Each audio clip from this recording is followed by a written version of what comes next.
Banakacherla project అనేది ఎక్కడ start అయింది, ఏంటి అసలు దాని యొక్క ప్రాముఖ్యత ఏంటి? పుట్టుక, పూర్వోత్తరాలు, దీని చరిత్ర,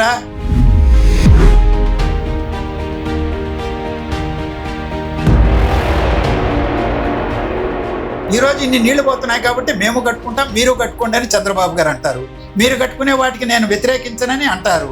ఏంటిది అంటే ట్రిబ్యునల్స్ తీర్పులు కానీ, సిడబ్ల్యూసి గణాంకాలను కానీ, గోదావరి యాజమాన్య, అందువల్ల ప్రాజెక్టులు రూపకల్పన చేయడం, ప్రకటించడం, కాంట్రాక్టులు పిలవడం, అప్పచెప్పడం, మళ్ళీ దాన్ని పూర్తి చేయకుండా నిర్వీర్యం చేయడం, ఇది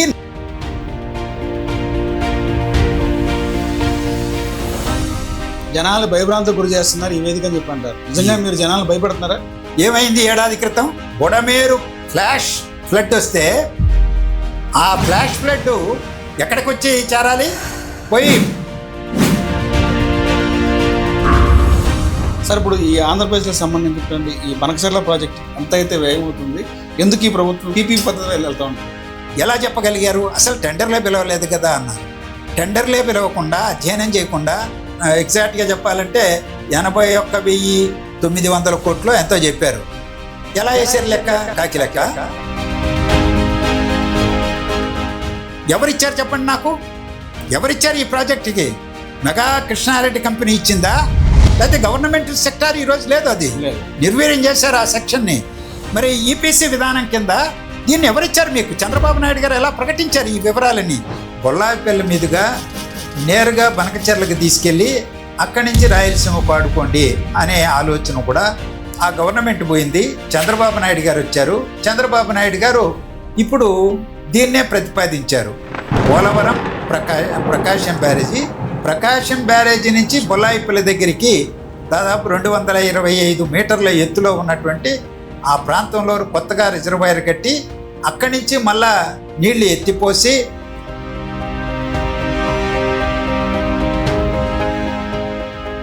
సార్, ఇప్పుడు ఈ బనకచెర్ల ప్రాజెక్టు వల్ల ఎందుకు రెండు తెలుగు రాష్ట్రాల మధ్య రాజకీయంగా మారింది?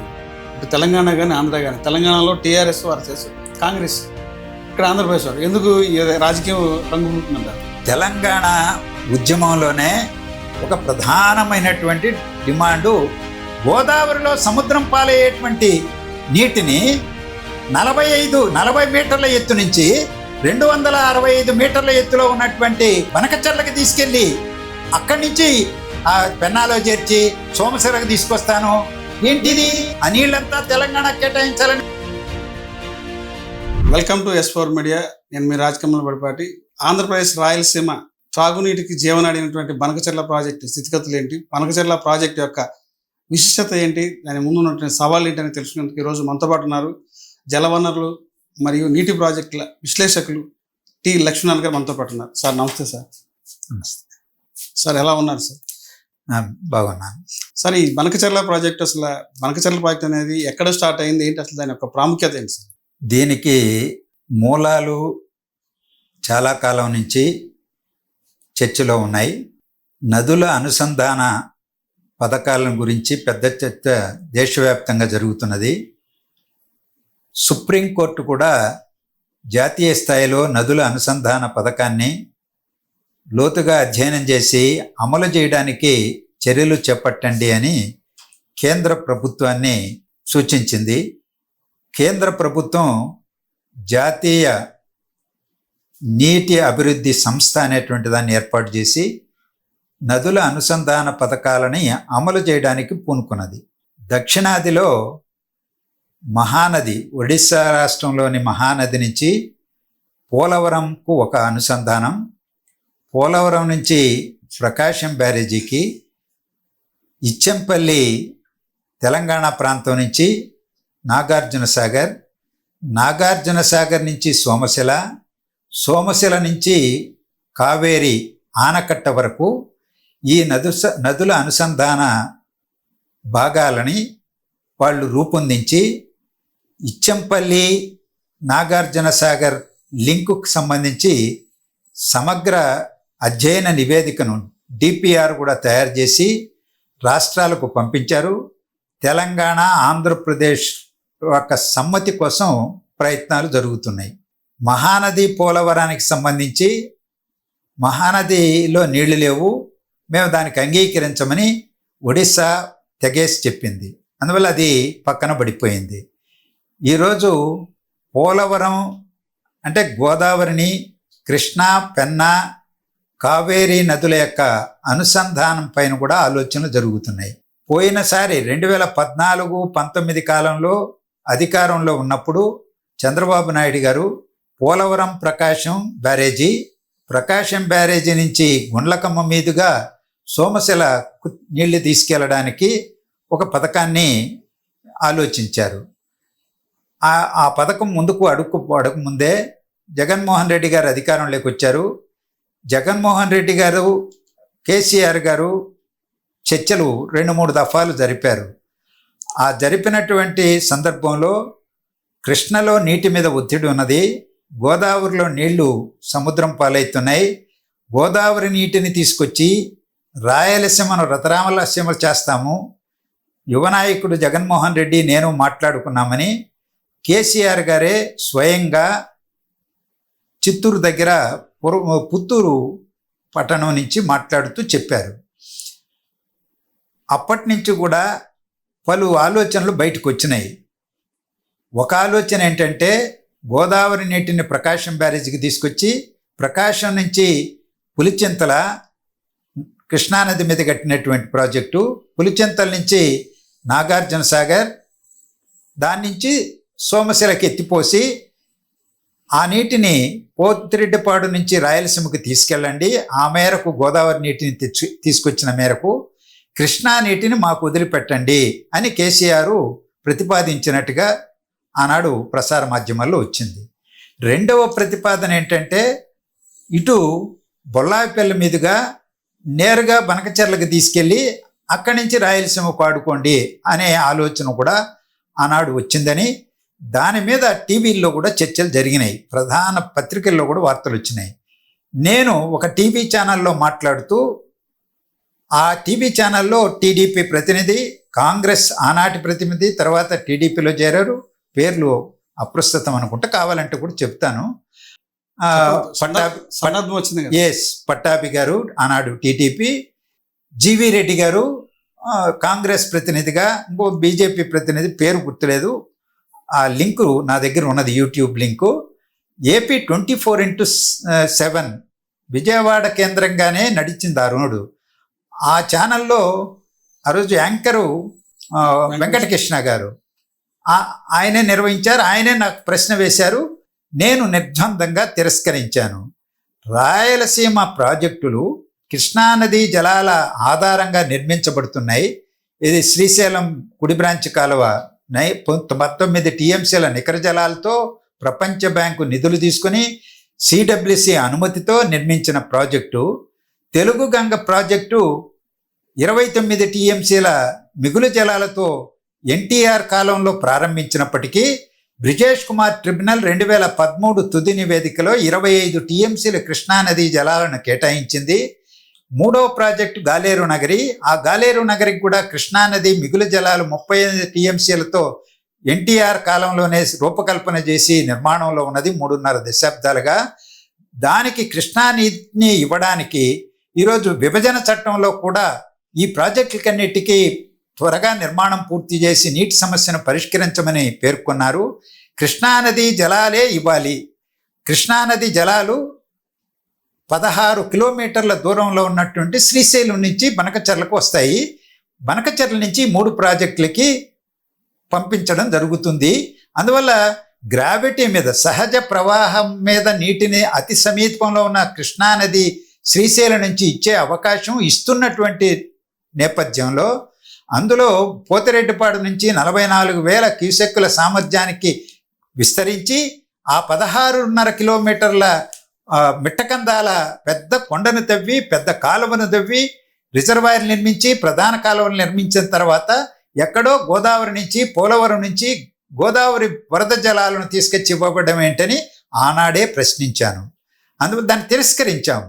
అందులో కాళేశ్వరం ఇప్పుడు తర్వాత చూసాం కదా, నదిలోనే సుందిళ్ళ అన్నారం కట్టి మేడిగడ్డ నుంచి ఎత్తిపోసే, ఆ పైనుంచి వరద వస్తే అవి ఇవి కలిసి కిందికి రావడం, ఇప్పుడు అసలకే మోసం వచ్చినటువంటి ఆ ప్రాజెక్టే వినియోగించగలమా అనే ప్రశ్న ఈరోజు తలెత్తింది.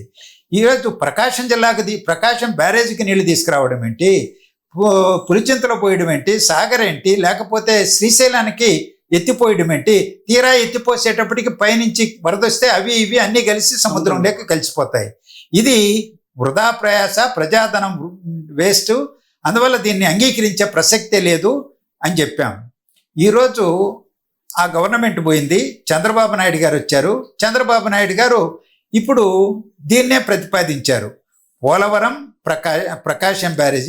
ప్రకాశం బ్యారేజీ నుంచి బొల్లాయిపల్లి దగ్గరికి దాదాపు 225 మీటర్ల ఎత్తులో ఉన్నటువంటి ఆ ప్రాంతంలో కొత్తగా రిజర్వాయర్ కట్టి అక్కడి నుంచి మళ్ళా నీళ్లు ఎత్తిపోసి ఇంకొక చిన్న రిజర్వాయర్కి నల్లమల అడవులకి యువతలనే మొత్తం 400 అడుగులు ఎత్తుకు నీటిని, 200 టీఎంసీల నీటిని, 23,000 క్యూసెక్కుల సామర్థ్యంతో కాలువలు ఎత్తిపోతలు నిర్మించి 82,000 కోట్ల రూపాయలు ఖర్చు పెట్టి నల్లమల అడవులు టైగర్ ఫారెస్ట్ అది 26 కిలోమీటర్ల దూరం 23,000 క్యూసెక్కుల ప్రవాహ సామర్థ్యంతో నిర్మించి బనకచెర్లకి 265 మీటర్ల సముద్ర మట్టానికి ఉన్నటువంటి బనకచెర్లకి తీసుకెళ్ళి, అదేమి రిజర్వాయర్ కాదు, అక్కడ నిలబెట్టడానికి అవకాశం ఉండదు, నేరుగా అక్కడికి నీళ్లు పోయడం, ఎస్ఆర్బీసీకి, తెలుగుగంగకి, గాలేరు నగరికి నీటిని కాలువలకు ఇచ్చి మేము ఆ ప్రాంతాన్ని సస్యశ్యామలం చేస్తామంటూ ప్రకటన చేశారు. ప్రకటన రాగానే నేను దాని మీద స్పందించాను. నాకు అవగాహన ఉన్నది కాబట్టి రాయలసీమ ప్రాజెక్టులు నాకు తెలుసు, వాటి కోసం పోరాటాలు చేసిన వాడిని. కృష్ణా నదీ జలాలే రాయలసీమకు కరువు పీడిత ప్రాంతానికి శరణ్యం, శాశ్వత పరిష్కారం అని పోరాటాలు 4-5 దశాబ్దాలుగా పోరాటం చేస్తున్నవాడిని కాబట్టి నేను తక్షణం స్పందించి అది మంచిది కాదు, బొల్లాపల్లి వరకు కట్టండి, బొల్లాపల్లి నుంచి 100 మీటర్ల ఎత్తులో సముద్ర తీరానికి ఉన్నటువంటి సోమశిలకు గ్రావిటీ మీద తీసుకెళ్ళండి, సాగర్ కుడి కాలువ తేలేండుకు నీళ్ళు ఇవ్వచ్చు, ప్రకాశం జిల్లాలో బోడి బొమ్మలకు నీళ్ళు ఇవ్వచ్చు, వెలుగొండ ప్రాజెక్ట్ ఆయకట్టుకు నీళ్ళు ఇవ్వచ్చు, సోమశిల ఆయకట్టుకు స్థిరీకరణకు ఉపయోగించవచ్చు. ఇంకా ఎక్కువ నీళ్లు తీసుకెళ్తే నెల్లూరు జిల్లాలో, చిత్తూరు జిల్లాలో, ఉమ్మడి చిత్తూరు జిల్లాలో, ఇప్పుడు తిరుపతి, చిత్తూరు జిల్లాల్లో ఉన్నటువంటి భూములకు కూడా గాలేరు నగరి ప్రతిపాదిత ఆయకట్టు, తెలుగుగంగ ఆయకట్టు కూడా నీళ్ళు ఇవ్వచ్చు. గరిష్ట స్థాయిలో గోదావరి నీటిని తరలించండి. చింతలపూడి ఎత్తిపోతల ఆయకట్టు మీదుగా పై స్థాయిలో, అలాగే నూజివేడు పై భాగంలో, దాని నుంచి నాగార్జున సాగర్ ఎడమ కాలువ ఆయకట్టుకు నీళ్ళు ఎప్పుడూ సరిగా రావుట్టే చివరి భూములకి ఆ ఆయకట్టుకు కూడా నీళ్ళు ఇస్తూ వైకుంఠాపురం దగ్గర ఒక రిజర్వాయర్ కట్టి కేంద్ర ప్రభుత్వం అంగీకరిస్తే నదుల అనుసంధానంలో భాగంగా పథకాన్ని నిర్మిస్తే వైకుంఠాపురం దాంట్లో వేసి రిజర్వాయర్లు వేసి అక్కడి నుంచి బొల్లాపల్లికి తీసుకెళ్ళి సోమశిలకి తీసుకెళ్తే మంచిది. ఒకవేళ కేంద్ర ప్రభుత్వం అంగీకరించకపోతే వైకుంఠాపురం దగ్గర పులిచెంతలకు దిగువ భాగంలో అక్విడక్ట్ కట్టి, నాగార్జున సాగర్ కుడికాలో మీద కూడా అక్విడక్ట్ కట్టి నదిలో కృష్ణా నది జలాలలో కలవకుండా బొల్లాయిపల్లిలో చేర్చి సోమశిలకి తీసుకెళ్ళండి. ఎందుకు ఈ మాట చెప్పామంటే బ్రిజేష్ కుమార్ బచావ్ ట్రిబ్యునల్ 1980లో గోదావరి నదీ జలాల తీర్పు ఇచ్చినప్పుడు వాళ్ళు కర్ణాటక వాళ్ళు, మహారాష్ట్ర వీళ్ళందరూ కూడా పేచీ పెట్టి పోలవరం పైన చర్చ పెడితే లోతైన చర్చ చేసి పోలవరానికి గరిష్ట స్థాయిలో 45.72 మీటర్ల ఎత్తుతో నిర్మించాలి, అలాగే 194 టీఎంసీలు నిల్వ చేయాలి, ఆ మేరకు నిర్మించాల్సిందే. ఆ నిర్మించి 80 టీఎంసీలు ప్రకాశం బ్యారేజీకి తీసుకెళ్ళి కృష్ణా డెల్టాకు స్థిరీకరణకు వాడండి. ఆ వాడినటువంటి 80 టీఎంసీల్లో 35 టీఎంసీలు మహారాష్ట్ర కర్ణాటకకి ఇవ్వండి, 21 టీఎంసీలు కర్ణాటకకి, 14 టీఎంసీలు మహారాష్ట్రకి, మిగిలిన 45 టీఎంసీలు ఉమ్మడి రాష్ట్రం నాగార్జున సాగర్ ఎగువ భాగంలో వాడుకోండి అని విస్పష్టమైనటువంటి ఆ తీర్పులో పేర్కొన్నారు. సో అందుకని ఆ మాట చెప్పడంతో పాటు దీనికి అదనంగా నీళ్లు తీసుకెళితే నికర జలాలు 75% ప్రామాణికంగా లభించే నీటిని తీసుకెళ్ళి ఇతర వాటి చోట్ల కృష్ణా డెల్టాలో కానీ ఇతర చోట్ల వాడుకుంటే అదే నిష్పత్తిలో పై రాష్ట్రాలకు వాటా ఇవ్వాలని కూడా ఒక మాట రాశారు. అది ఇప్పుడు దాన్ని అధిగమించాలంటే మనం, ఎందుకంటే వరద జలాలను తీసుకొస్తున్నాం, నికర జలాలు కాదు, 75% ప్రామాణికంగా ఉండేటువంటి నీటిని బచావో ట్రిబ్యునలే గోదావరి నీటిని, అప్పుడు 5 రాష్ట్రాలు ఉన్నాయి, మహారాష్ట్ర, మధ్యప్రదేశ్, కర్ణాటక, ఉమ్మడి ఆంధ్రప్రదేశ్, ఒడిస్సా. ఇప్పుడు మధ్యప్రదేశ్ విభజన జరిగింది, ఛత్తీస్గఢ్, మధ్యప్రదేశ్. ఉమ్మడి ఆంధ్రప్రదేశ్ విభజన జరిగింది, తెలంగాణ, ఆంధ్రప్రదేశ్. 7 రాష్ట్రాలు ఉన్నాయి. 7 రాష్ట్రాల మధ్య పంపిణీ జరిగిపోయింది. వాటి ఆధారంగా ప్రాజెక్టులు నిర్మించుకుంటున్నారు, ప్రతిపాదించిన ప్రాజెక్టులు ఉన్నాయి. అందువల్ల మొత్తం 3,990 టీఎంసీలు సగటున గోదావరిలో లభిస్తాయి సిడబ్ల్యూసి అంచనా ప్రకారం. అందులో 345 టీఎంసీలు 75% ప్రామాణికంగా లభిస్తాయి. ఆ 75% ప్రామాణికంగా లభించే 3,045 టీఎంసీలని ఈ మొత్తం రాష్ట్రాలకు పంచేశారు. అందులో భాగమే 1,480 టీఎంసీలు రమారమి ఉమ్మడి ఆంధ్రప్రదేశ్కి వచ్చినాయి. ఈరోజు ఉమ్మడి ఆంధ్రప్రదేశ్కు 11 సంవత్సరాలైనా గోదావరి యాజమాన్య బోర్డు తెలంగాణకి ఎన్ని, ఆంధ్రకి ఎన్ని అనేది వాటాలు తేల్చలేదు. తాజా 2022-23 వార్షిక నివేదికలో కూడా ఇదే మాట గోదావరి నదీ యాజమాన్య బోర్డు పేర్కొన్నది. అందువల్ల ఇలాంటి పరిస్థితి ఉన్నప్పుడు గోదావరి వరద నీటిని తీసుకొచ్చిన డబ్బులు ఖర్చు పెట్టి అక్కడి నుంచి ఇక్కడ తీసుకొచ్చి వైకుంఠపురంలో కానీ లేకపోతే ప్రకాశం బ్యారేజీలో కానీ వేస్తే ఏదో గోదావరి నుంచి నీళ్లు తెచ్చారు, వాడుకుంటున్నారు, మాకు వాటా కావాలని తెలంగాణ, ఆ పై రాష్ట్రాలు అడుగుతాయి, కర్ణాటకగా, మహారాష్ట్ర. అందువల్ల ఇబ్బంది వస్తుంది. కాబట్టి అక్వడేట్ ద్వారా మీరు కృష్ణానదికి కలపకుండా పైనే తీసుకెళ్ళి వాడమని చెప్పాం. అందువల్ల దీని యొక్క పుట్టుక, పూర్వోత్తరాలు, దీని చరిత్ర ఇది. సార్, ఇప్పుడు ఈ బనకచర్ల ప్రాజెక్టు వల్ల ఎందుకు రెండు తెలుగు రాష్ట్రాల మధ్య రాజకీయంగా మారింది? అటు తెలంగాణ కానీ ఆంధ్ర కానీ. తెలంగాణలో టీఆర్ఎస్ వర్సెస్ కాంగ్రెస్, ఇక్కడ ఆంధ్రప్రదేశ్ వారు. ఎందుకు రాజకీయం రంగులుతుందంటారు ఈ ప్రాజెక్ట్ గురించి? తెలంగాణ ఉద్యమంలోనే ఒక ప్రధానమైనటువంటి డిమాండు నీళ్లు అనే సమస్యను ముందుకు తీసుకొచ్చారు. నీళ్లు, నిధులు, ఉద్యోగాలని. మేము నాలాంటి వాళ్ళం, సమైక్యతవాదులం, ఇది రాష్ట్రం విడిపోతే సమస్య పరిష్కారం అయ్యేది కాదు, మరింత జటిలమవుతుందని ఆనాడు చెప్పాం. నేడు అనుభవిస్తున్నాం కూడా, చూస్తున్నాం. నీరు ప్రాణాధారం, జీవనాధారం, సునిశ్చితమైనటువంటిది, సంక్లిష్టమైంది, కఠినమైనది కూడా. అందువల్ల అంత సులభంగా కాదు, ఒకే రాష్ట్రంలో ఇచ్చిపుచ్చుకోవచ్చు, సమస్య పరిష్కరించుకోవచ్చు అని ఆనాడు చెప్పాం. ఉదాహరణకి ఈరోజు కృష్ణా డెల్టాకు బచావో ట్రిబ్యునల్ 181 టీఎంసీలు కేటాయించింది. ఆధునీకరణ ద్వారా అందులో 29 టీఎంసీలు ఆదా చేసి వాటిలో 20 టీఎంసీలు తెలంగాణలో ఈరోజు భీమా ప్రాజెక్టు నిర్మించడానికి కేటాయించి కేంద్ర ప్రభుత్వంతో పర్మిషను, సిడబ్ల్యూసితో అనుమతి, వాటన్నిటితో దాన్ని నిర్మించుకోవడం జరిగింది, వినియోగంలోకి వచ్చింది. అంటే అలాంటి సర్దుబాట్లు చేసుకోవడానికి ఉమ్మడి రాష్ట్రంలో అవకాశాలు ఉండే. కానీ ఇవాళ రాష్ట్రం విడిపోయిన తర్వాత కృష్ణానదీ జలాలపైన వివాదం పెడుతున్నారు, ట్రిబ్యునల్ తీర్పునే ఖాతరు చేయడం లేదు. గోదావరి పైన కూడా అదే పరిస్థితి. గోదావరి మీద ఒక ప్రత్యేక పరిస్థితి ఏంటంటే, గోదావరి ట్రిబ్యునల్ కృష్ణానది బచావో ట్రిబ్యునల్ లాగా ప్రాజెక్టుల వారిగా నీటిని కేటాయించలేదు. అక్కడ రాష్ట్రాలు, అప్పుడు ప్రాజెక్టులే గోదావరి పైన తక్కువ ఉన్నాయి. ఆ మహారాష్ట్ర, కర్ణాటక, ఆంధ్రప్రదేశ్, మహారాష్ట్ర, ఒడిస్సా ఇలా ద్వైపాక్షిక, త్రైపాక్షిక ఒప్పందాలు చేసుకున్నాయి. ఇదో ఈ ఉపనది, గోదావరి ఉపనది మీ రాష్ట్రం నుంచి వస్తూ ఉంది, ఇన్ని నీళ్లు దొరుకుతాయి, ఇదో ఈ ప్రాజెక్టు పై భాగంలో మీరు కట్టుకోండి, కింద భాగంలో మేము కట్టుకుంటాం, ఇలా ఒప్పందాలు జరిగినాయి. ఆ ఒప్పందాలన్నింటినీ తీసుకెళ్లి గోదావరి ట్రిబ్యునల్ అప్పచెప్తే గోదావరి ట్రిబ్యునల్ ఒక అవార్డుగా వాళ్ళన్నింటినీ గుదికొచ్చి ప్రకటించింది. ఒక్క పోలవరం మీదనే లోతైన చర్చ జరిగింది, తీర్పిచ్చింది. అందువల్ల ఇప్పుడేంటి, ఉమ్మడి ఆంధ్రప్రదేశ్లో ఆనాడు ట్రిబ్యునల్ తీర్పిచ్చే నాటికి 600 టీఎంసీలకు కూడా వినియోగం అయ్యేటువంటి ప్రాజెక్టులు లేవు ఉమ్మడి ఆంధ్రప్రదేశ్లో. అతిపెద్ద ప్రాజెక్టు ఆనాటికి వినియోగంలో ఉన్నది గోదావరి ఆనకట్ట, మన ధవళేశ్వరం ఆనకట్ట ఒకటే. సో దానికి 300 టీఎంసీలు ఇచ్చారు.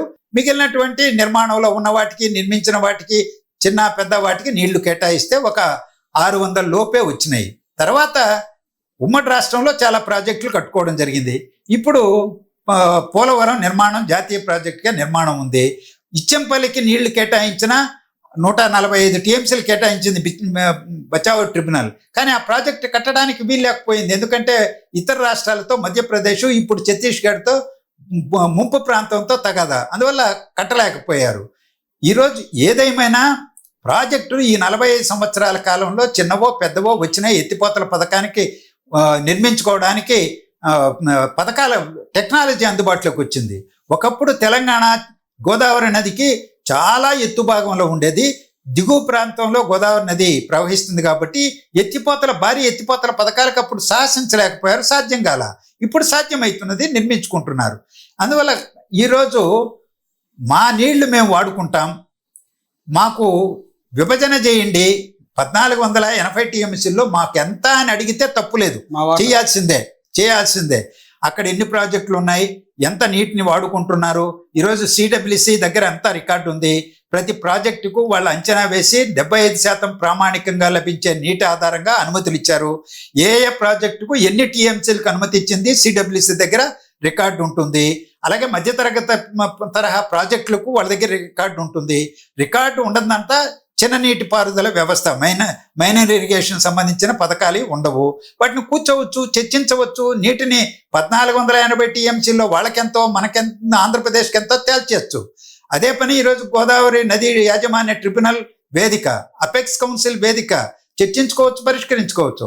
అలా కాకుండా ఒకవైపున గోదావరి యాజమాన్య ట్రిబ్యునల్ బోర్డు తన నివేదికలో పంపిణీ చేయలేకపోయినా, విభజించలేదు ఇంకా అని చెప్తుంటే, వీళ్ళేమో ఆ 1480 టీఎంసీల్లో 968 టీఎంసీలు మావే, అలాగే వరద నీటిలో మాకు నీళ్ళు ఇవ్వాలి అని ముఖ్యమంత్రి రేవంత్ రెడ్డి గారు చెప్తారు. హరీష్ రావు గారు ఏం చెప్తున్నారు? మాజీ ముఖ్యమంత్రి కేసీఆర్ గారు ముఖ్యమంత్రిగా ఉన్నప్పుడు 968 నికర జలాలతో పాటు 1915 టీఎంసీలు వరద మిగులు జలాల్లో తెలంగాణకు కేటాయించాలని డిమాండ్ చేశారు. అంటే మొత్తంగా 2915 టీఎంసీలు తెలంగాణవే అని నిన్నగాక మొన్న హరీష్ గారు డిమాండ్ చేశారు. వాళ్ళ పత్రికల్లోనే ప్రకటించిన గణాంకాలు ఇవి. నేనేమి వేరే చోట నుంచి తేవడంలా, ఆయన టీవీల్లో వచ్చినటువంటి వార్తలే. ఈరోజు నికర జలాలు ఉన్నది ఉమ్మడి రాష్ట్రానికి 1480. అందులో కూడా భోపాలపట్నం నుంచి 145 టీఎంసీలు ఛత్తీస్గఢ్ వాళ్ళు విద్యుదుత్పత్తికి వాడుకొని కిందికి విడుదల చేస్తే వచ్చేటువంటి నీళ్లు ఉన్నాయి. అందువల్ల వీటన్నింటినీ పోనీ కిందికి వస్తాయి 1480 టీఎంసీలు. అందులో తెలంగాణ ఎంత, ఆంధ్రప్రదేశ్ ఎంత అని కూర్చొని మాట్లాడుకొని సెటిల్ చేసుకోవాలి. కానీ మా వాటా ఇంత అని వాళ్ళే డిక్లేర్ చేసుకుంటే ఏకపక్షంగా చెల్లుబాటు అవుతుందా? ఒకటి. రెండవది, నికర జలాలు కాకుండా వరద నీళ్లు కానీ మిగులు జలాలు కానీ ఎక్కడ తేల్తాయి? మహారాష్ట్రలో తేల్చలేరు, కర్ణాటక, ఛత్తీస్గఢ్, లేకపోతే ఒడిశా, తెలంగాణ తేల్చలేరు. ఆంధ్రప్రదేశ్లో గోదావరి పైన నిర్మించిన చివరి ప్రాజెక్టు ధవళేశ్వరం ఆనకట్ట, కాటన్ దొర ఆనకట్ట. అక్కడి నుంచి కిందికి వెళ్ళినటువంటి నీటినే, సముద్రంలోకి వెళ్ళే నీటినే మిగులు జలాలు, వరద జలాలు అని అంటారు. అది ఎప్పుడు? ఈరోజు నిర్మాణంలో ఉన్న ప్రాజెక్టులన్నీ కూడా పూర్తయితే ఈరోజు ఆ నీళ్లు ఎన్ని వస్తున్నాయో తెలియదు. కాబట్టి ఇప్పుడు నీళ్లు పోతున్నాయి కాబట్టి చంద్రబాబు గారు 3000 టీఎంసీలు సముద్రంలోకి వెళ్తాయంటున్నారు. గతంలో కేసీఆర్ చెప్పారు, ఈరోజు రేవంత్ రెడ్డి గారు చెప్తున్నారు, హరీష్ రావు గారు చెప్తున్నారు. నేను అడిగే ప్రశ్న ఏంటంటే, పై రాష్ట్రాలు నిర్మించుకుంటున్న ప్రాజెక్టులన్నీ పూర్తి చేసుకుని నీటిని వేసుకుని వాడుకుంటే ఆంధ్రప్రదేశ్ పరిస్థితి, పోలవరం కూడా నిర్మాణం పూర్తి చేసి వినియోగంలోకి వచ్చిన మీదట ధవళేశ్వరం దగ్గరికి ఎన్ని నీళ్లు వస్తాయి, ఎన్ని నీళ్లు కిందికి వెళ్తాయి? ఈరోజు సిడబ్ల్యూసి ఈ మధ్యనే మళ్ళీ ఈ తాజా కూడా లెక్కలు పెట్టింది. 3995 సగటున నీరు లభిస్తుంది గోదావరి మొత్తంగా. అందులో 3121 టీఎంసీలు నికర జలాలు, 75% ప్రామాణికంగా లభించేటివి. అంటే ఇంకెంత ఉన్నాయి? వాటిని పంచేశారు నికర జలాలు. ఇంకెంత ఉన్నాయి అంటే ఇంకొక 900 ఈరోజు సముద్రంలోకి వెళ్తుంటే, కట్టని ప్రాజెక్టుల వల్ల వచ్చేటువంటి నీళ్లు అన్నీ కలిసి మనకు చాలా నీళ్లు పోయినట్టు మనకు కనిపిస్తుంది. రికార్డులు కూడా కనిపిస్తాయి. దాన్ని పట్టుకొని ఈరోజు ఇన్ని నీళ్లు పోతున్నాయి కాబట్టి మేము కట్టుకుంటాం, మీరు కట్టుకోండి అని చంద్రబాబు గారు అంటారు. మీరు కట్టుకునే వాటికి నేను వ్యతిరేకించనని అంటారు. ఏంటిది? అంటే ట్రిబ్యునల్స్ తీర్పులు కానీ, సిడబ్ల్యూసి గణాంకాలను కానీ, గోదావరి యాజమాన్య బోర్డు కానీ, ఆంధ్రప్రదేశ్ విభజన చట్టం ప్రకారం ఏర్పడినటువంటి అపెక్స్ కౌన్సిల్ అనుమతి కానీ ఏమీ అవసరం లేదా? చంద్రబాబు నాయుడు గారు చెప్పేస్తే తెలంగాణ వాళ్ళు కట్టేసుకోవచ్చా? అంటే ఎందుకు చంద్రబాబు నాయుడు గారు ఈ ప్రాజెక్ట్ గురించి మరీ పట్టుబడతారంటారు? ఎందువల్ల అంత పట్టుబడుతున్నారు? ప్రతిష్టాత్మక తీసుకుంది గవర్నమెంట్ అని చెప్పి అంటారు. పీపీపీ మోడల్లో కడతా ఉంటున్నారు. ఈరోజు చాలా లోపభూయిష్టమైనటువంటి, అసంబద్ధమైనటువంటి, హేతుబద్ధం కానటువంటి పథకం ఇది. అలాగే కృష్ణానదీ జలాల హక్కులకు ప్రమాదం తెచ్చిపెట్టేటువంటి పథకం. నేను డబ్బుకు 2వ 3వ ప్రాధాన్యత ఇస్తా, కానీ నదీ జలాల హక్కులకు సంబంధించి వచ్చేటప్పటికి ఒక్కసారి పోగొట్టుకుంటే భావి తరాలను మనం వాళ్లకు భవిష్యత్తును అంధకారం చేసి, అంటే నీటిని హక్కును ఒక్కసారి కోల్పోతే మళ్ళా దాన్ని తిరిగి సంపాదించుకోలేము.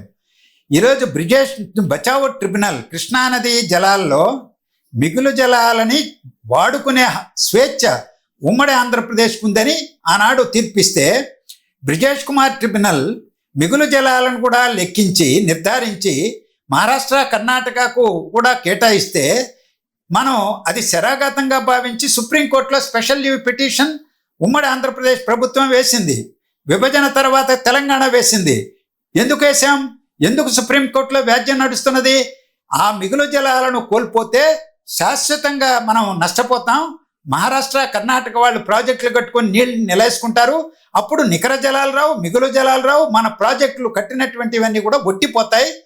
వాటి మీద ఆధారపడి, మిగులు జలాల మీద ఆధారపడి నిర్మించిన తెలుగంగ, గాలేరు నగరి, హంద్రీనేవా, వెలిగొండ ప్రాజెక్టులు ఇక మూలన పడతాయి. రాయలసీమ, ప్రకాశం మెట్ట ప్రాంతాలు ఎడారి కాక తప్పదు అనే ఆందోళనతోనే ప్రభుత్వం సుప్రీంకోర్టులో వేసింది. అది గుర్తు చేస్తున్నా నేను.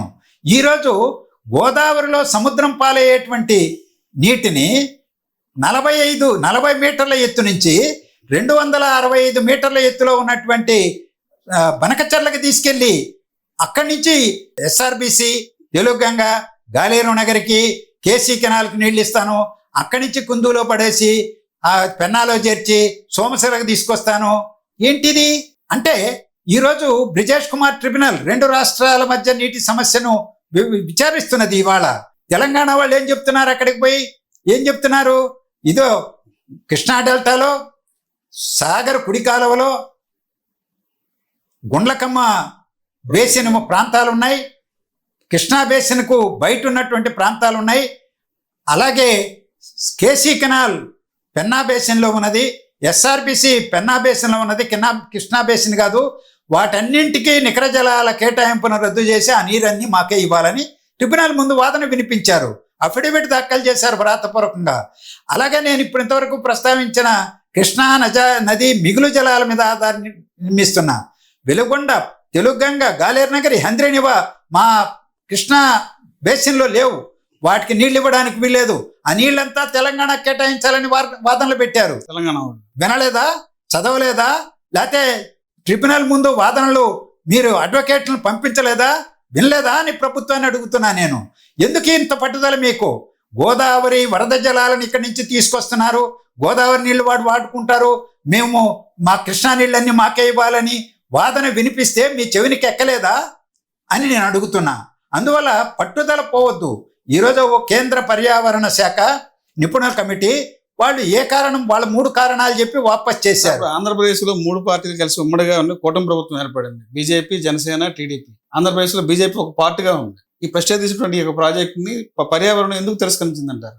పర్యావరణ శాఖకు రాజకీయాలతో ముడిపెట్టకూడదు. అంటే పైరివీలు చేయించి మీరు అనుమతి తెచ్చుకొని ఉండొచ్చు కదా అనే అర్థం దాంట్లో వస్తుంది. పర్యావరణ చట్టాలు ఉన్నాయి, అటవీ చట్టం ఉన్నది, అలాగే సిడబ్ల్యూసి ఈరోజు ట్రిబ్యునల్స్ తీర్పులను అమలు చేయాలి, గోదావరి యాజమాన్య బోర్డు, అపెక్స్ కౌన్సిల్, ఇవన్నీ చాలా దొంతర్లు ఉన్నాయి. వీటన్నింటికి సంబంధించిన ప్రతినిధులతో కూడా సంప్రదిస్తారు, వాళ్ళ అభిప్రాయాలు తీసుకుంటారు. అందువల్ల 3 వాళ్ళు ఎందుకు చెప్పారు? వరద నీళ్లు ఉన్నాయని మీరు చెప్పారు.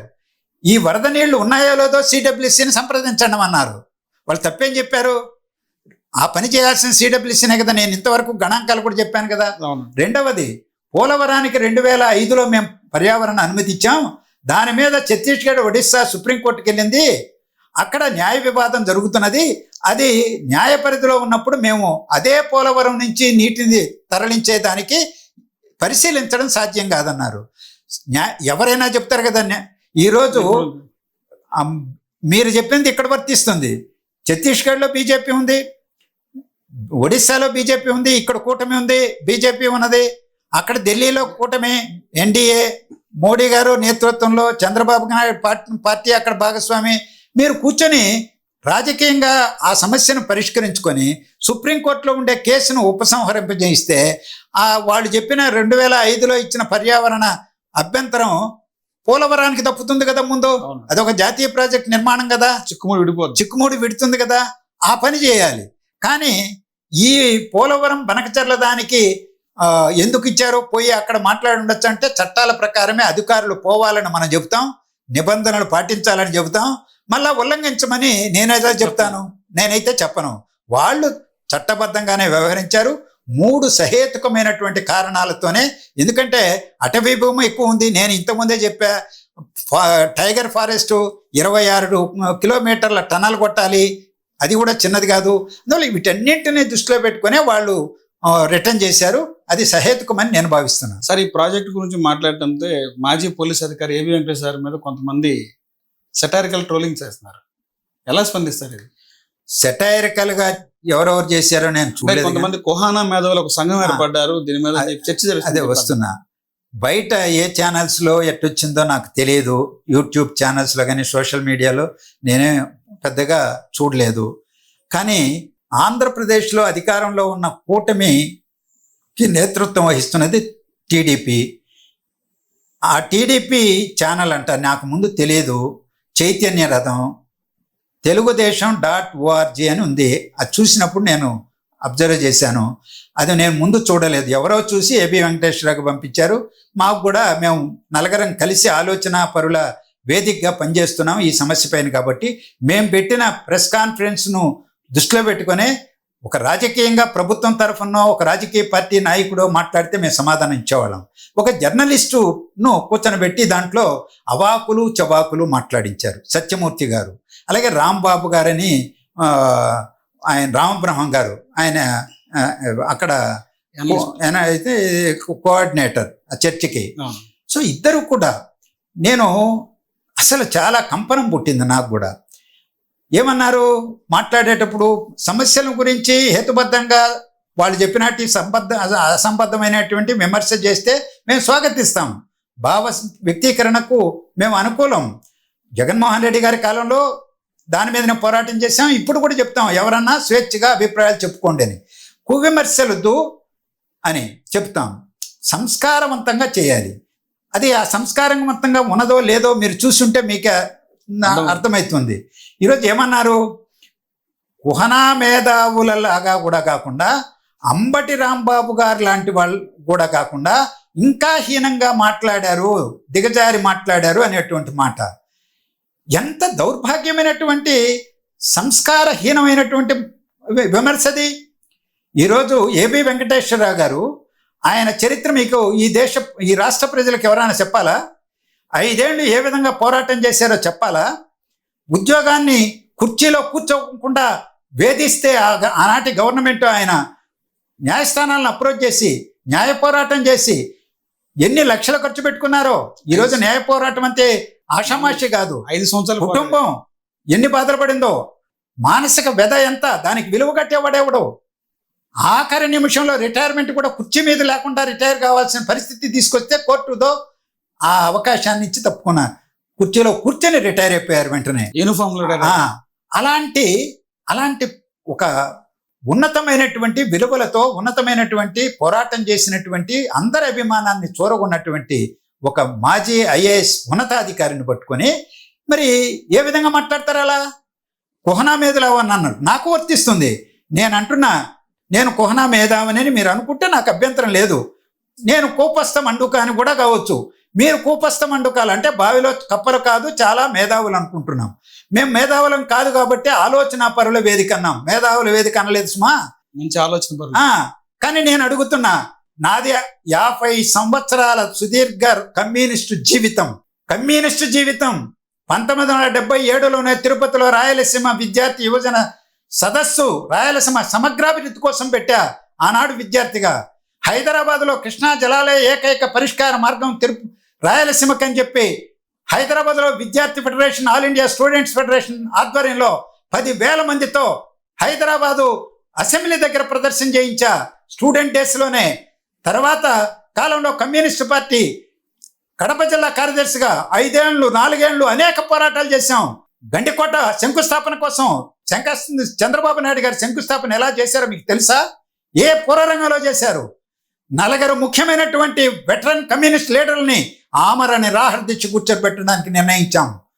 పోరాటం చేయడానికి నిర్ణయిస్తే సిహెచ్ రాజేశ్వరరావు గారు సిపిఐ ఫ్లోర్ లీడర్ని వెంట తీసుకొచ్చి హెలికాప్టర్లో వచ్చి శంకుస్థాపన చేశారు. దాని తర్వాత హంద్రేనివాకు ఉరవకొండ దగ్గర శంకుస్థాపన చేశారు. తర్వాత ఈరోజు పూల సుబ్బయ్య గారి పేరుతో ఉన్నటువంటి వెలుగొండ ప్రాజెక్టుకు మార్కాపురం దగ్గర శంకుస్థాపన చేశారు. మార్కాపురం నుంచి కలెక్టరేట్కు నేను పాదయాత్ర చేశా. శంకుస్థాపనతో వదిలిపెడితే సాధ్యం కాదని వారం రోజులు కాలిబాటం చేశా. అలాగే గండికోట నుంచి కడపకి చేశా, కోడూరుకు చేశా, చైతన్య యాత్రలు చేశాం. ఒక పోరాట చరిత్ర అన్నది. ఒక కమ్యూనిస్టు కార్యకర్తను, సామాజిక కార్యకర్తను కుహనా మేధావ్ అంటావా నువ్వు? పోరాట యోధులను పట్టుకొని.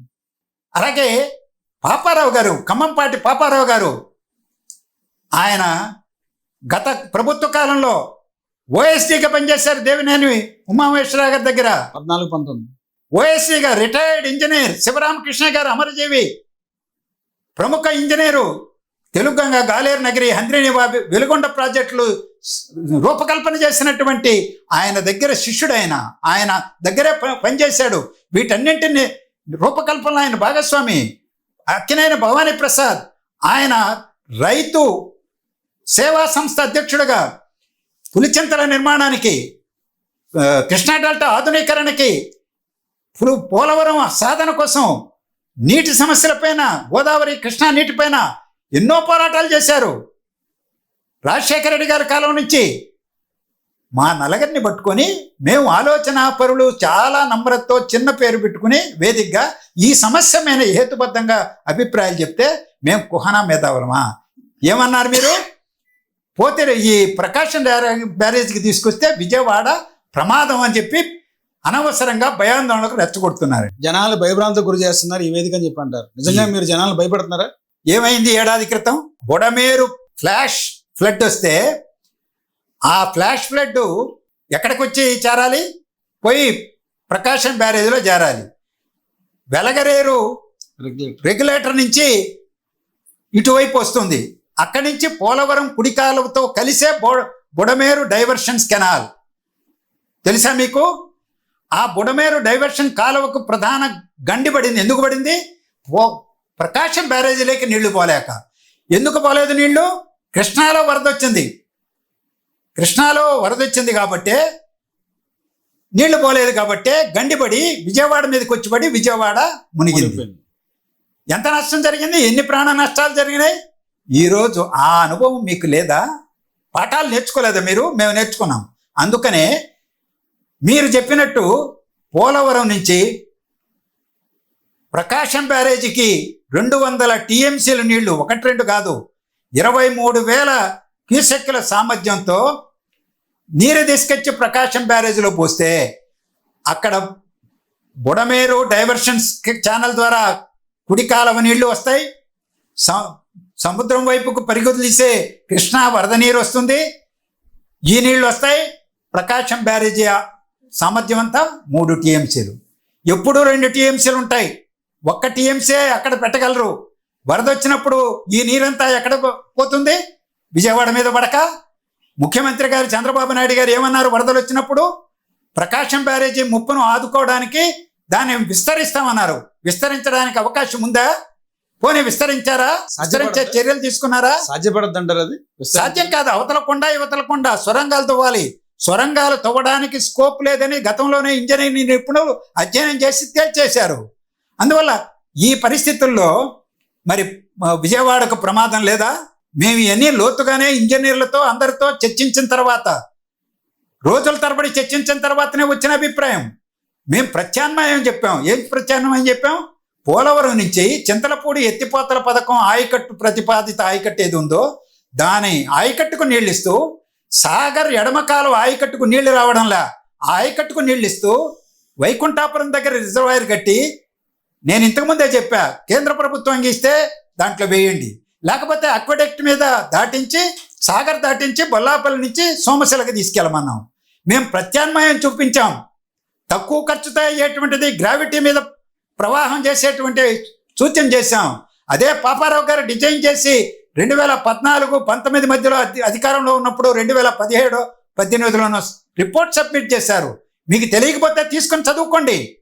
అలాగే ఈ రిపోర్టు, ఇప్పుడు ఏ రిపోర్ట్ అయితే కేంద్ర పర్యావరణ నిపుణులు దాన్ని రిటర్న్ చేశారో దాన్ని మేము అధ్యయనం చేశాం. వాళ్ళు రిటర్న్ చేశారు. దానికి సమాధానం చెప్పండి. ఈరోజు మీరు దానికి సమాధానం చెప్పండి. వరద జలాలు 3000 అన్నారు, 3000 లేవు అని చెప్పి మేము చెప్పాం. ఈరోజు సిడబ్ల్యూసీ దగ్గరికి పొమ్మన్నారు. ఏం సమాధానం చెప్తాము? రెండవది బొల్లాయిపల్లి దగ్గర దాని తర్వాత ఖర్చు లేదు, వీళ్ళంతా పెద్ద ఖర్చు ఉందని చెప్తున్నారు, ఎత్తిపోతలు కూడా అక్కడికి ఆగిపోతారన్నారు. ఆగిపోతుందా? 6 ఎత్తిపోతలు బొల్లాయిపల్లి వరకు, తర్వాత 3 ఎత్తిపోతలు మరొక నల్లమల అడవులకు యువతలే ఇంకొక చిన్న రిజర్వాయర్ దగ్గరకు ఉంది. మొత్తం 400 మీటర్ల ఎత్తుకు నీళ్లు పోయాలి. 32,000 వ్యయాంచిన బొల్లాయిపల్లి నుంచి బనకచర్ల మధ్యలోనే ఉన్నది. 26 కిలోమీటర్ల సొరంగ మార్గం, 23,000 క్యూసెక్కుల సామర్థ్యంతో నిర్మించాలి. అటవీ భూములు ఉన్నాయి. తెలుసా నీకు? సత్యమూర్తి గారు మీకు తెలుసా? రామబ్రహ్మం గారు తెలుసా? మేము ఇవన్నీ అధ్యయనం చేసి ఆలోచించి, రెండవది కృష్ణానది జలాలపైన ఉన్నటువంటి ఆంధ్రప్రదేశ్కు రాయలసీమ ప్రాజెక్టులకు నిర్మాణంలో ఉన్న ప్రాజెక్టుకు ఉన్న హక్కుల్ని తీవ్రంగా పరిగణలోకి తీసుకొని ఆ భాగాన్ని వద్దని చెప్పాం. పునరాలోచించుకోమని చెప్పాం. మీకు జ్ఞానం లేకపోతే జ్ఞానం లేనట్టు ఉండండి, మౌనంగా ఉండండి. ఈరోజు తెలుగుదేశం పార్టీ నాయకులు ఎవరు మాట్లాడలేదే? ప్రభుత్వం వైపు నుంచి ఎవరు మమ్మల్ని మాట్లాడలేదే? మేమే చర్చకు రమ్మంటున్నాం, మేమే వచ్చి చెబుతామంటున్నాం, ముఖ్యమంత్రి గారికి రాశాం, మా అభిప్రాయాలను రాశాం, స్పష్టంగా కాగితం మీద పెట్టి రాశాం. చదువుకొని ఉంటారు. వాళ్ళు ఎవరు మాట్లాడలేదే? మీరు తెలుగుదేశం పార్టీ యూట్యూబ్ ఛానల్లో మీరు మాట్లాడతారా? ఎప్పటికైనా బహిరంగ రియలైజ్ కండి, ఆత్మవిమర్శ చేసుకోండి, బహిరంగంగా క్షమాపణ చెప్పండి ఏపీ వెంకటేశ్వరరావు గారికి, మమ్మల్ని కుహన మేధావులు అన్నందుకు. సార్, ఈ ప్రాజెక్టు వల్ల నల్లమల అడవులకి ఏమన్నా ప్రమాదం ఉందంటారు? నల్లమల అడవులకు ప్రమాదం అని నేనేం భావించడంలా. ఎందుకంటే వెలుగొండ ప్రాజెక్టుకు రెండు టనల్స్ నిర్మిస్తున్నాం. కాకపోతే దశాబ్దాలు గడుస్తున్నది, అది పూర్తి కావడంలా. సమస్యలు ఉన్నాయి. మిషన్ పెద్ద ఎత్తున బోరింగ్ మిషన్స్ తీసుకొస్తున్నారు, వాడుతున్నారు, మధ్యలో ఇరుక్కుపోయింది, దాన్ని తీయడం ఎట్టా అనేదే సమస్య. వెలుగొండ కాకుండా శ్రీశైలం ఎడమ కాలువ అనుభవం ఏంటి? లోపలికి పోయింది 7 మందో 8 మందో ప్రాణాలు కూడా. అదే బయటికి తీసేటువంటిది లేదు, ముందుకు పోయే పరిస్థితి లేదు. ఇలాంటి సమస్యలు అనేకం ఉన్నాయి. మనం గండికోటకు నీళ్లు తీసుకెళ్ళడానికి గాలేరు నగర్కి అక్కడ కూడా సమస్యలు వచ్చినాయి. మళ్ళా పక్క నుంచి తవ్వి రెండో టన్నల్ తవ్వాల్సి వచ్చింది. ఇవన్నీ నేను టన్నల్ లోపలికి వెళ్ళా. ఎస్, నీళ్లు వదలక ముందే నిర్మాణంలో ఉన్నప్పుడే వెళ్ళాను నేను లోపలికి. అందువల్ల టన్నల్స్ నిర్మాణంలో ఆధునిక యంత్రాంగం, సాంకేతిక పరిజ్ఞానం అందుబాటులో ఉంది కాబట్టి అడవులకు పైభాగంలో టైగర్ ఫారెస్ట్ కానీ లేకపోతే అటవీ ప్రాంతానికి కానీ నష్టం చేయకుండానే చేసుకోవచ్చు. కానీ అంత కష్టపడి ఎందుకు తీసుకెళ్ళాలి? ఇది ఎన్ని దశాబ్దాలు పడుతుందో తెలీదు. 16 కిలోమీటర్ల దూరంలో పనకజర్లకి పోయిన సంవత్సరం 2002-2003లో ఈరోజు మీరు కృష్ణానది యాజమాన్య బోర్డు యాన్యువల్ రిపోర్ట్లోకి వెళ్ళండి. 161 టీఎంసీలు పోతిరెడ్డిపాడు నుంచి శ్రీశైలం నుంచి బనకచర్లకి తీసుకెళ్లారు. అంటే అక్కడున్న ప్రాజెక్టులకు కావాల్సింది 115 టీఎంసీలు. తీసుకెళ్లే అవకాశం ఉందని రుజువైపోయింది కదా. నీళ్లు సముద్రంలోకి వెళుతున్నాయి కదా. 27 సంవత్సరాల సముద్రంలోకి వెళ్ళిన నీటి గణాంకాలు నా దగ్గర ఉన్నాయి, మీకు కావాలంటే ఇస్తాను. 27 సంవత్సరాల్లో 17 సంవత్సరాలు 300 నుంచి 1500 టీఎంసీల వరకు సముద్రంలోకి వెళ్ళినాయి. వాళ్ళ రాయలసీమ ప్రాజెక్టులు కావాల్సిన నీళ్ళన్నీ సాగర్కి, కృష్ణా డెల్టా కంటే సాగర్ కింద వచ్చేటువంటి నీళ్లు కూడా ఉంటాయి. మూసీ నది, లేకపోతే పాలేరు, మున్నేరు, ఆ నీళ్లు ఉంటాయి. కానీ సాగర్కు శ్రీశైలం నుంచే రావాలి కదా, పైనుంచే రావాలి కదా. ఈ నీటిని కింద ఆదా చేయండి, పైన శ్రీశైలం నుంచి ఆధారపడిన ఆ ప్రాజెక్టులో పంపించండి. అన్నీ నిర్మాణం అయినాయి, ఖర్చు ₹1 కాదు కదా. ఇప్పుడు నిర్మాణంలో ఉన్న వాటిని పూర్తి చేయండి, పొలాలకు ప్రతి ఎకరాకు నీళ్ళు ఇవ్వండి అని చెప్పాము. అలాగే ఇప్పుడు చెప్తున్నా, రాష్ట్ర వ్యాపితంగా మరో కొత్త భారీ ప్రాజెక్టును ప్రతిపాదించకుండా, చేయకుండా ఉత్తరాంధ్ర నుంచి నిన్న మంత్రి గారు చెప్పారు, పోల వంశధారణ గురించి, నాగావళిని గురించి అనుసంధానం, ఇవన్నీ కూడా తోటపల్లి అన్ని. నేను అడుగుతున్నా, ఉత్తరాంధ్ర నుంచి రాయలసీమ వరకు నిర్మాణంలో ఉన్నటువంటి భారీ మధ్య తరహా ప్రాజెక్టులని పూర్తి చేయడానికి సంవత్సరానికి ₹20,000 కోట్ల బడ్జెట్లో కేటాయించండి. 2 సంవత్సరాలలో ఈ ప్రాజెక్టులన్నీ చిత్తశుద్ధితో పూర్తిగానండి. పూర్తి చేసిన తర్వాత మరో కొత్త ప్రాజెక్టు ప్రతిపాదించాలి. ఏ ప్రభుత్వాలు వచ్చినా ప్రాజెక్టుల పేర్లు చెప్తున్నారు తప్ప లాస్ట్కి పదవి అయిపోయే టైంకి ప్రాజెక్ట్ అయితే పూర్తి కావట్లేదు. కనీసం 30% వర్క్లు కూడా జరగలేదు. ఎందుకు అంటారు ఈ జాప్యం? జగన్మోహన్ రెడ్డి గారు వచ్చారు, 15%, 10%, 20% పనులైనటువంటి వాటిని రద్దు చేయమన్నారు. బ్లాంకెట్ జీవో ఇష్యూ చేశారు, పనులన్నీ ఆపేశారు, అయిపోయాయి.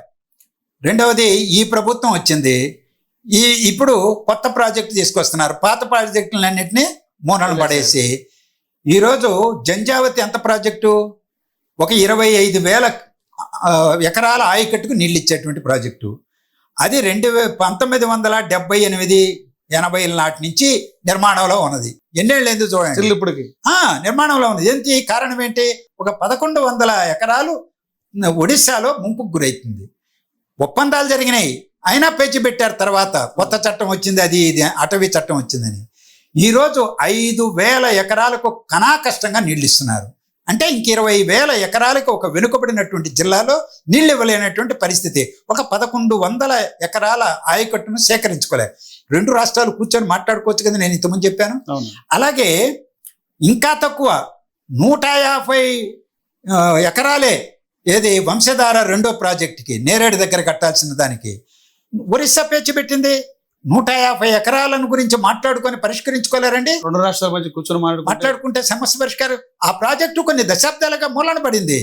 ఈరోజు తెలుగు గంగలో గాలేరు నగరి ఎన్టీ రామారావు గారు శంకుస్థాపన చేశారు.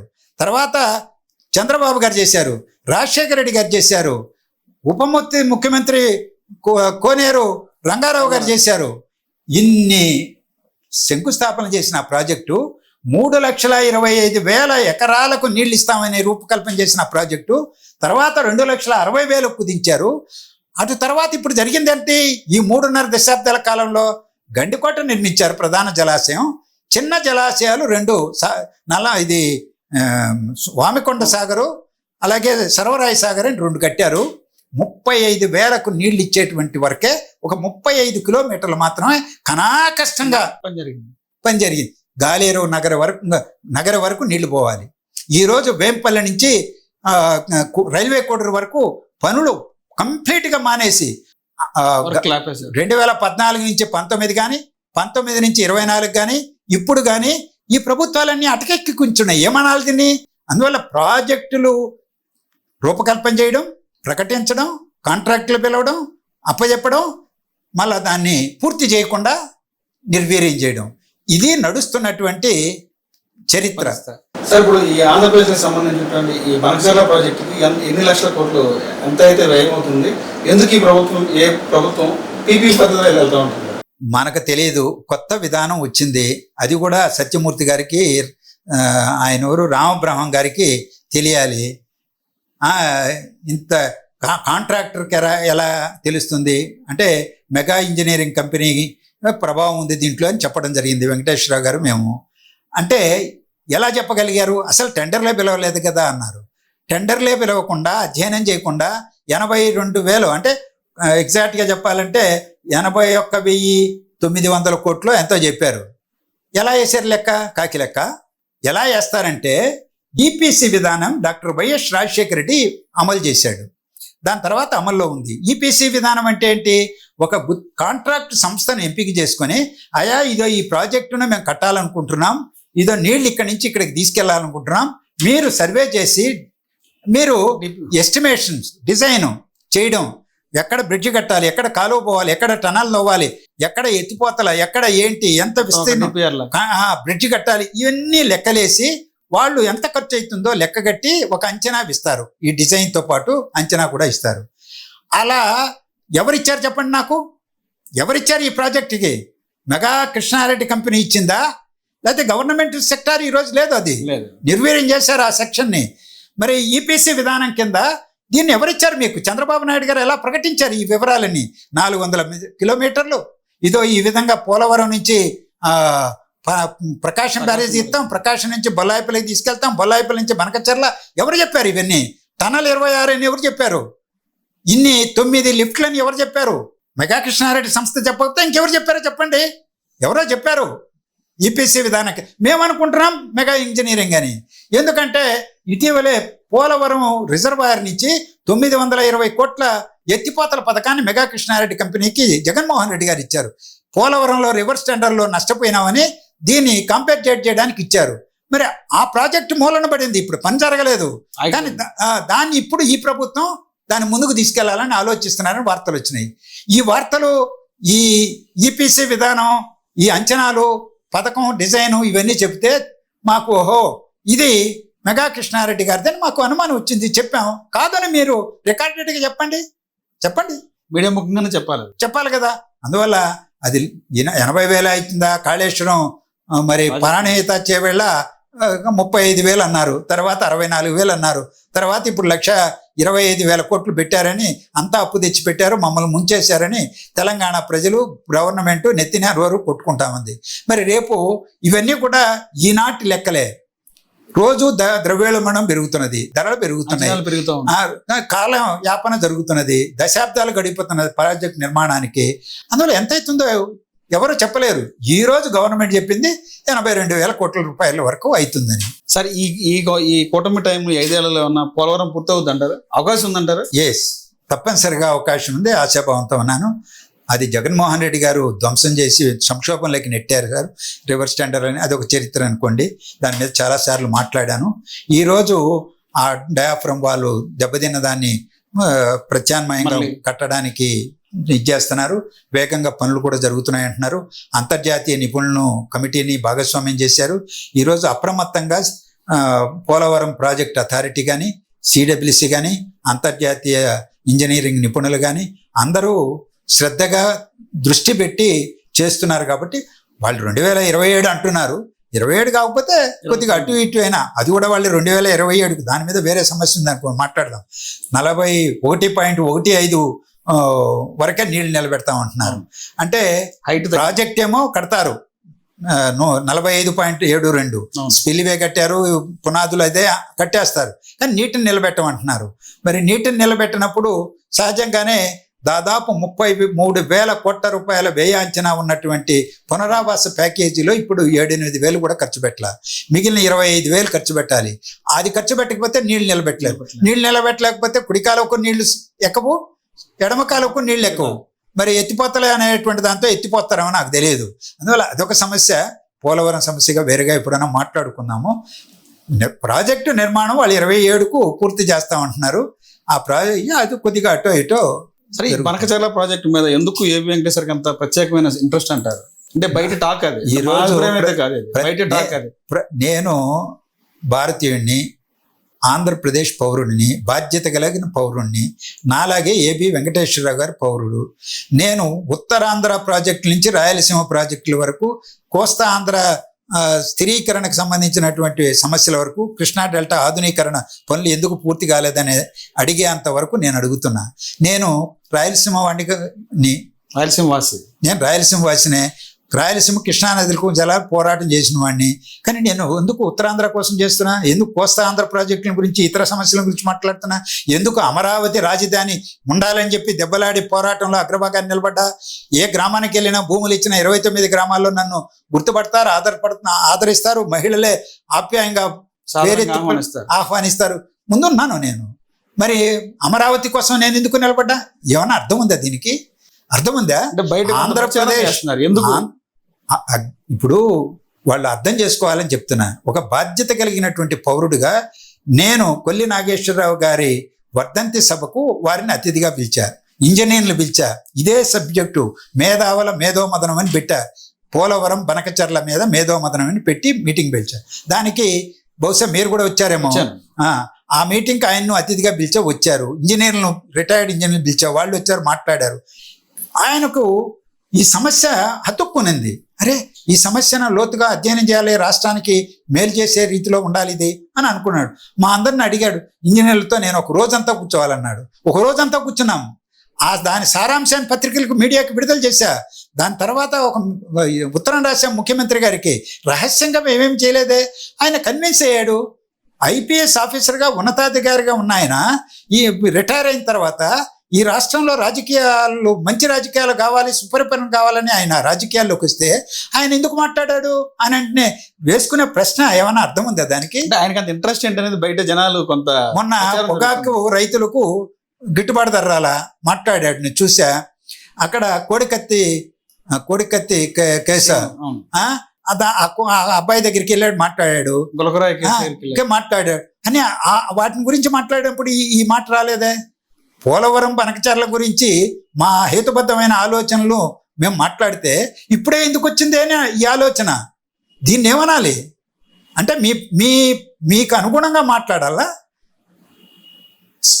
మీకు అనుగుణంగా, మీకు ఉపయోగపడేట్టుగా మీ నాలుగు ఏం మాట్లాడుతుందో అది మాట్లాడతామా మేము? నన్ను మాట్లాడమంటే మాట్లాడతానా? ఎవరు చెప్తే మాట్లాడతానా నేను? ఆయన కూడా మాట్లాడాలని చెప్తే మాట్లాడేంత పరిస్థితి ఉండదు కదా మాకు. ఆయన ఒక స్వతంత్ర ఆలోచన కలిగినటువంటి ఒక రిటైర్డ్ ఐపీఎస్ ఆఫీసర్. ఆయన మాట్లాడారు. దాంట్లో తప్పుంటే చెప్పండి, లేదా మీరు బహిరంగంగా నిన్న ప్రెస్ కాన్ఫరెన్స్లో నేను అడిగా, చర్చా వేదిక విజయవాడ ప్రెస్ క్లబ్లో పెట్టండి, మీరే పెట్టండి, మీడియాని పిలవండి, ఇతరులను పిలవండి, ఎవరిని కావాలంటే పిలుచుకోండి, మేము అటెండ్ అవుతాం, మాట్లాడతాం, చర్చకు రండి. మరి ఈ మాట్లాడిన వాళ్ళు చర్చకు వస్తే సంతోషిస్తాను నేను. సరే, బనకచర్ల ప్రాజెక్టు మీద ఏమన్నా భవిష్యత్తులో సీఎం గారిని కలిసే అవకాశం ఉందని మీ టీం? నేను 6 మంది పేర్లు రాసి, వడ్డే శోభనాధీశ్వరరావు గారు, కేశవరావు గారు, అక్కినేని భవానీ ప్రసాద్ గారు, నేను, కేవీ ప్రసాద్, మేము 6 మంది వస్తాము వీటి మీద మాట్లాడడానికి. ఒకసారి కృష్ణానది జలాలు, ప్రాజెక్టులు, ఈ సమస్యల పైన ఒకసారి రాసాం. ఇంటర్వ్యూ అడిగాం, రాలా, స్పందన లేదు. అక్నాలెడ్జ్మెంట్ ఉంది అంటే చేరింది. అలాగే మా మీటింగ్ తర్వాత ఆలోచనాపరుల వేదికపై నుంచి మా ప్రెస్ కాన్ఫరెన్స్ పెట్టిన తర్వాత ఏబి వెంకటేశ్వరరావు గారే సీఎం ఆఫీసుకు ఫోన్ చేసి, ఇదో మేము నలుగురం ఆలోచనాపరుల వేదిక నుంచి వచ్చి ఈ స్పెసిఫిక్గా ఈ పథకాన్ని గురించి మాట్లాడాలని అనుకుంటున్నాం, ముఖ్యమంత్రి గారితో ఇంటర్వ్యూ కావాలన్నాం. No response. మరి ఈ పూర్వ రంగంలో మళ్ళా మేము పదే అడిగి మేము మా స్థాయిని మేము తగ్గించుకోదలుచుకోలేదు. పిలిస్తే మీరు నిమ్మల రామానాయుడు గారు, మేమే వెళ్ళాం, ఆయన రమ్మన్నాడు, వెళ్ళాం. సిపిఐ రామకృష్ణ గారు ఉన్నారు, అక్కినేని భవానీ ప్రసాద్ గారు, నేను గంటకు పైన నిమ్మల రామానాయుడు గారితో నీటి సమస్యలు, అన్ని ప్రాజెక్టులు, ఈ పథకం అన్నీ కూడా మాట్లాడాం. గవర్నమెంట్కి చేరినట్టే కదా. అలాగే ప్రిన్సిపల్ సెక్రటరీ దగ్గరికి, లేకపోతే ఆయన దగ్గరికి వెళ్ళాలనుకున్నాం. నేను మెసేజ్ పెట్టా, రెస్పాన్స్ లేదు.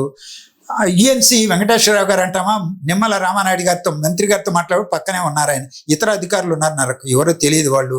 అందువల్ల గవర్నమెంట్కి మా వాయిస్ వినిపించాం, ప్రత్యక్షంగానే వ్రాతపూర్వకంగా పంపించాం. ముఖ్యమంత్రి ఇంటర్వ్యూ ఇచ్చుంటే పోయి ఉండేవాళ్ళం. ఇప్పటికైనా ఆయన ఎప్పుడన్నా పిలిస్తే వారి నుంచి, మాది అక్కడ పెండింగే ఉంది కదా, వాళ్ళు ఎప్పుడు పిలిస్తే అప్పుడు వెళ్ళడానికి మేమేమి భేషజాలు మాకేం లేవు, వెళ్తాం, మాట్లాడతాం. మమ్మల్ని వాళ్ళు దూషించారని మేమేమి గమ్మనుండం, బయట గమ్మనుండం, పోయి మాట్లాడడానికి. ప్రభుత్వ పరంగా మీ మీద దోషం రాలేదు కదా, ఇది వేరే ఇది మా ప్రభుత్వం. చంద్రబాబు నాయుడు గారు మా ముఖ్యమంత్రి. అంటే మొత్తం 5.5 కోట్ల ఆంధ్రులకి, ఆంధ్రప్రదేశానికి ముఖ్యమంత్రితో దెబ్బలాడతాం, కొట్లాడతాం, నిలదీస్తాం, విమర్శిస్తాం, ఎదురుగా మాట్లాడతాం. ఆ హక్కు మాకుంది, రాజ్యాంగం మాకు కల్పించింది. మేము దాన్ని వదులుకునే పౌరులం కాదు, బాధ్యత కలిగిన పౌరులం. అంటే పోలవరం ప్రాజెక్ట్ని పక్కదో పట్టించడానికి బనకచర్ల తెర మీద తీసుకొచ్చారనేది కొంత వాదన ఉంది. వాస్తవం ఏంటంటే పోలవరానికి దీనికి ఏం సంబంధం లేదు. పోలవరం ఒక రాజకీయ సంకల్పంతో ప్రభుత్వం నిర్మాణాన్ని ముందుకు తీసుకెళ్తా ఉంది. ఒక 4 రోజులు అటో ఇటో పూర్తి చేస్తారు. దాంట్లో అనుమానం నాకైతే ఏ సమంత కూడా లేదు. పోలవరానికి దీనికి మోకాలకు బోడిగుండుకు ముడిపెట్టినట్టే అనుకుంటాను నేను. ఏదైతే ఉందో బనకచెర్ల ప్రాజెక్టుకు ఉన్నటువంటి సమస్యలు, బనకచెర్లకు ఉన్నటువంటి ప్రజల్లో కొన్ని అపోహలు ఉన్నాయి, వాటికి సంబంధించి S4 మీడియా స్పందించినందుకు లక్ష్మణ గారికి ధన్యవాదాలు. Thank you sir.